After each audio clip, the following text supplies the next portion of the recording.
Welcome back to Moose on the Loose. My name's David. Today we've got a guy who wrote a book on Justin Trudeau. He basically breaks down how Trudeau came to power. It's partially his fault, as well as who he thinks his top advisors are, which is quite interesting to say the least. As well as we've got an update here on Bill C-63. This is the online harms bill. It's basically the minority report bill where they can, if they think you're going to commit a crime, they'll just come in and arrest you. That bill, well, they're pushing that through, and it's said to cost us $200 million for them to put this bill through, as well as bloating the bureaucracy of government more. These are not good times for Canada right now. The biggest question around Ottawa these days is, will Prime Minister Justin Trudeau hang around and fight a fourth consecutive election for his Liberals, or is his unpopularity so strong that he should consider resigning in the interim?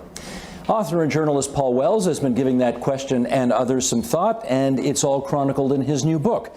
It's called Justin Trudeau, On the Ropes, Governing in Troubled Times. Your book starts out with what turned out to be a pretty hugely significant moment in the life of Justin Trudeau. So I want you to start by taking us back 14 years to that charity boxing match against Patrick Brazeau and the significance thereof. And I won't lie to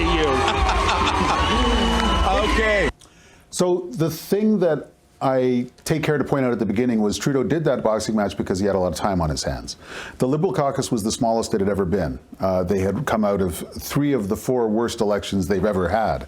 And yet, when it should have been all hands on deck, Bob Rae couldn't find much work for Justin Trudeau. He was critic for amateur sport and post-secondary education. And so he was not needed in Parliament. He did a lot of charity events, and this was a charity event. And he had a hard time finding a Conservative who would fight him. When he found Patrick Brazeau in the Senate, a lot of people assumed the fight was already over. Brazeau is a physically very imposing guy, huge arms. Martial artist. Trudeau beat him without much difficulty. I mean, Brazeau came on strong, and then Trudeau won basically through endurance. Let's compare tattoos. On Justin Trudeau, a fake Aboriginal tattoo. On Patrick Brazeau, a real Aboriginal tattoo on a real Métis man. I wasn't there. I thought it was silly. I was surprised that friends of mine went. But it took on a life of its own. 9 weeks later, my interview with Trudeau was on the cover of Maclean's magazine saying maybe this guy should be the Liberal leader. I thought it was a saucy suggestion for me to make at the time. But it kept going, and by the end of that year, he was a candidate, and he eventually won quite easily. So we got to blame you now for this, buddy? I would not belabor that stupid boxing match, except he does. He says to his friends, sometimes, not every day, you know, I've been counted out before. People have assumed I've lost before, and yet I came back, not just in the ring, but in 2015, 2019, and to some extent 2021. The jab first, Brazeau avoiding it. Look at the incentive. Brazeau. And that's why, at least when I wrote this book in February, he still liked his chances and thought it was at least worth the try to go up against Poilievre, his 4th consecutive Conservative leader. You say it was worth the try. Are you not convinced that he still feels he can punch his way out from on the ropes? So we don't chat, and I'm only guessing. My hunch has been that he absolutely intends to run again. The amount of pushback from Liberal loyalists is considerable. Now, they have no mechanism to make him leave. Or, I mean, if they were to try to make him leave, they would have to mount a concerted campaign of the kind that we saw Paul Martin run against Jean Chrétien. It's messy, it's fratricidal almost by definition. I see no sign of such an effort. He's a hard guy to predict. He's a hard guy to know. He makes it his business to be a hard guy to know. If he walked away, I wouldn't be too surprised. But if he wants to be a stubborn cuss, he can absolutely stay in that chair until we get a say as voters. Our system is so broken and stupid for that. We should be able to just oust this guy right now. We're the taxpayers. He serves us, not the other way around. His brand when he came into politics was that he loved all of Canada, even the parts that didn't like him. That was something they used to say to one another. Since 2019, 2020, especially since COVID, we have heard the odd distemperate remark from the Prime Minister to the effect that some people are extremist, or they've been duped by misinformation, or they've skated themselves offside proper political debate. And he's hoping that the rest of us can rationally choose to re-elect him. Just look at all the horrible things he said about Canadians who refused to get that experimental poke in the arm. Just the worst things ever. That stuff won't go away. It's all over the place. Once it's on X and people chop it up and make compilations, that's not going anywhere. I just watched one of those the other day. It's just, he's called Canadians terrible things. You know what task he is trying to achieve here, namely 4 straight election victories, which I don't think has been done since Wilfrid Laurier. And that's more than 100 years ago. So the odds are tall. What has to happen? Like, how do things have to unfold over the next year and a half in order to give him a shot at doing that? Canadians would have to sour on the alternative, and they would have to get back to believing that there's a person in there when they look at the Prime Minister, and that it's somebody that they can trust, not necessarily. There's only one way Trudeau wins, and that's by rigging the election. That's it. If you look at enough polls of perceptions of Pierre Poilievre, you find that he is quite a bit more popular and better liked than a lot of his coverage would seem to assume. But that there are things about him. He's seen as a tough guy. He's seen as a guy who doesn't always listen and so on. Could that, blossom into opportunity for the Liberals over the medium term? Stranger things have happened. I mean, offhand, I can't think of any. Not that strange. As Trudeau knew in 2012, when it was just a boxing match, the on-the-ropes metaphor can only take you so far. Like, at some point, you actually have to be a competent fighter. You have to be better than evenly matched against your opponent. It's not magic. For anyone who didn't see that charity boxing match, Ezra Levant was the one commentating it and kept on calling him the shiny pony. It's ridiculous that he even won that match. He got a couple punches off, and then they just quickly waved it off like Trudeau won. It was ridiculous. Brazo's getting more punches in than I thought he would. Look at that. He's got him up against the ropes. Taking it in the face. Come on, shiny pony. Dance, use your ballet training. He's got the power going in on him, avoiding Trudeau's jabs, which with his longer reach should be able to keep Brazo away. But they're not. Shiny pony's face. Don't touch the face. I don't want those beautiful lips to be bleeding. So let's finish up here on a question of trust. To the best of my knowledge, most leaders who find themselves in this kind of pickle have a range of people that they can go to and say, so, what do you think? Have I got a shot, or should I take that walk in the snow, or what do I do? From what I know about this Prime Minister, he has the smallest circle of trusted advisors, maybe of any First Minister I've ever heard of. You're nodding your head, which makes me think I'm not wrong about that. Yeah. In which case, who's he talking to about whether to hang in there or whether to leave early? So he is hearing from people who've been with him at least since 2012, 2013, people who would cheerfully walk into traffic for him, has been hearing from them for a while that it's not in his best interest to keep going. So the question is, does he listen? I believe his most trusted advisor is the one he sees in the mirror. And I don't know what that guy's telling him.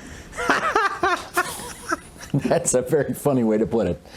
Paul, it's great to see you. The book, we remind everyone. Yeah, his trusted advisors has got to be Dominic LeBlanc, Mark Miller, groomsman, right? Seamus O'Regan, another groomsman. Like Guilbeault came on in 2019, he's going to have him off the side. He's not going to give him all the keys to the kingdom. There's only a few of those people, and it might not even be any of them. It might just be Trudeau and Trudeau. The man's a lunatic. He needs to go. So next up, we've got the Bill C-63. So it says here, Trudeau's new online censorship bill, B-63, will cost taxpayers a staggering $200 million, which includes establishing a new 330-person bureaucracy. Yeah, I bet that's the face he made when he announced that. I do not consent with my tax dollars being wasted on this. Just $200 million, that's not a big price to pay for dictatorship. Looking forward to me and my friends spending time in the gulag. 330 person is the first year. Those things never stay at the original size. Next up, we got 2 different clips on this. This one saying, does anyone really think Bill C-63 is going to cost $200 million over 5 years? If you do, then you've not been paying attention. Yeah, it'll be costing a lot more. I ran for office for a number of reasons in 2015. But chief among them was to fight against discrimination and to fight for equality in what I viewed as an increasingly polarized world. In recent years, we have seen that polarization deepen and hatred fester. including at home here in Canada. I would never have fathomed that in 2024, Canada would actually lead the G7 in the number of deaths attributable to Islamophobia. Among our allies, it is Canada that has experienced the most fatal attacks against Muslims in the G7, 11. So now to follow up on what Bruce is saying here, the government knows full well that this bill will be used to crush people who refuse to play along with government narratives. I would be shocked if even 5% of the resources allocated in Bill C-63 get used protecting young ones from actual predators online. How many people end up waiting for a tribunal hearing committee to defend against anonymous accusations of R-word, Islamo, transo? Way too many to comprehend. As you can see in the video, Arif Virani is somewhat claiming that Bill C-63 will help stop the R-word hate in our streets. Yet we have laws for all crimes currently being ignored. So why pass another law? The reality is this bill is a draconian bill that paves the road to dystopian hell. Eventually the government will offer a solution. Their AI will streamline the process. Just wait, folks. That is what they want, AI to rule us all. We've already witnessed the kinds of censorship the Trudeau government was happy to implement during the world event. All that aside, it's going to cost our ability to free speak. We can't put a dollar figure on something as priceless as your ability to speak your mind. It's the ultimate lawfare bill, weaponizing the legal system against dissent, totalitarianism at its worst. So is this why Trudeau's hanging on with his fingernails? Probably, yeah, just hanging on because if he can get this passed, then he can just start doing whatever he wants and squashing anyone who says anything bad about him. We've got one more clip here. It says Bill C-63 was never about keeping our kids safe. It's always been about creating more bureaucracy and giving government more power to punish those who are critical of them. All of us expect to be safe in our homes, in our neighborhoods, and in our communities. We should be able to expect the same kind of safety in our online communities. But we all know that our online world falls well short of the basic standards that I just mentioned. Bad actors target our most vulnerable, our children. They spread vile hate and encourage impressionable people to commit violence. We know the harms we experience online can have real-world impacts, with tragic, sometimes fatal, consequences. And yet, so much of this goes unchecked. As you know, often allocate time in the House. We have lots of time for debate. I could give you statistics on various bills. But online harms, the clock simply ran out without us allocating time. We are extremely eager to move C-63 into committee, hear from Canadians, and get it off to the Senate. We need Canadian-born prime ministers in parliament, not the 50 as of now from other countries. Yeah. Stop it, men. End liberal tyranny. Steve McKinnon, you've already heard from Canadians. They want you, they want your prime minister, and the rest of the liberal government gone. We know the NDP will support it. Singh will not give up the power that he wields by forcing an election. Mine and my family's safety is absolutely none of the government's business. Leave me and my neighbor's money alone, and we'll be just fine. Kind of pissed off if you can't tell. They like to use language like that, like, oh, these bad things have happened online. No one disagrees with that. We shouldn't have people bullying and all that stuff, but we already have laws in place to take care of that. They just want to create their new laws that they can use to suppress us. This is dangerous times. This is by far one of the worst things that the Trudeau Liberals have come up with in their little cave of hell there where they brew up all these ideas they bring forward. Let me know what you guys think about this. It's just getting worse and worse as the weeks go on. Next up, we got this one here posted by Son of a Bench. It says the PR department of the Liberal camp is working overtime. They're trying their best to make Trudeau relatable to the middle class of Canada. Yeah, this is just a canned, staged video it's not doing it. What do you love most about being Canadian? Oh my God, it's Canada's Canadians. Nice good to see you as well. Scarlett. Hey, Scarlett. Oh my God, let me tell you. This is so bad. You having fun today? Look at this, these empty bleachers. They rounded up every Liberal they could find. They probably flew these people out from all across the country, and this is all they are. Oh yeah, you like being nice and high. Now you get to see everything. Are these people drunk? They must be getting paid. I can't believe. I know the numbers. There are some Liberal supporters, but like, I would like to think the only people that would show up are need to get paid to do this. Cause like, guys, the reason why hard times are here is cause him. Oh, warm, generous, open-hearted. Yeah, travailler fort, faire ce bac pour un meilleur avenir. So generous. All the Trudeau towns where people can sleep in their tents to their heart's desire.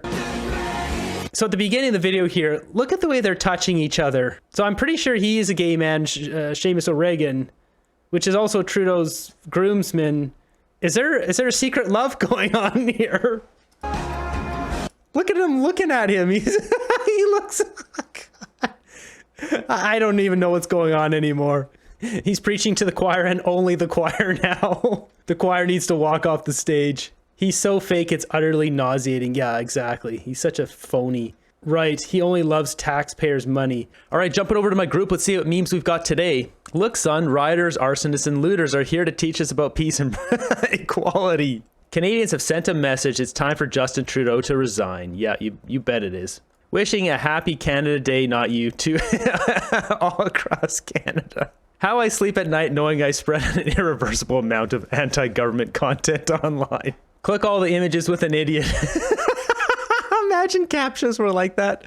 Today's world summed up. Yeah. Types of donkeys. We got yeah. Irish donkey, Hinny, American spotted, and the black-faced Canadian jackass. Conspiracy theorists are the original fact checkers. Change my mind. Things could be worse. Re-elect me and I'll prove it. Oh God, it's true. It really is true. The day that people understand this image, everything changes. Yeah, that's a good one. Hey Joe, boxers or briefs? Depends. Salty dad. How I imagined evil as a child, how evil actually looks. Yeah, we gotta put Trudeau's face in there. 2% tax, 1775. 40% tax, 2024. Yeah. That's where we're going to wrap up this episode. Let me know in the comments down below what you guys thought about that interview, the guy who wrote the book there. I had no idea that it all stemmed from that whole boxing situation. That's where he got a lot of this publicity, and then it spurred up from there. Crazy to think about it. As well as the Bill C-63, like, you know, that thing just kind of came into the news and it disappeared for a while, and now it's back, and it's not a good thing, because what if they just decide they don't like what I'm saying or anyone else on here, and we're just going to shut you guys down because we don't like what you guys are saying. I don't think so. This is not going to go over well in Canada if they start pushing the limits with that stuff. Odds are likely they're just going to take it nice and easy at first, and they'll selectively pick off people they don't like what they're saying, and then it'll ramp up from there. But we'll see. It's got to be pushed into law first before they can act on it. So let me know what you guys think about all this. Be sure to subscribe to the channel, turn on that bell notification, get notified of all my videos. I greatly appreciate all of you watching to the end of the video here. Keep fighting for freedom. I'll see you guys in the next one.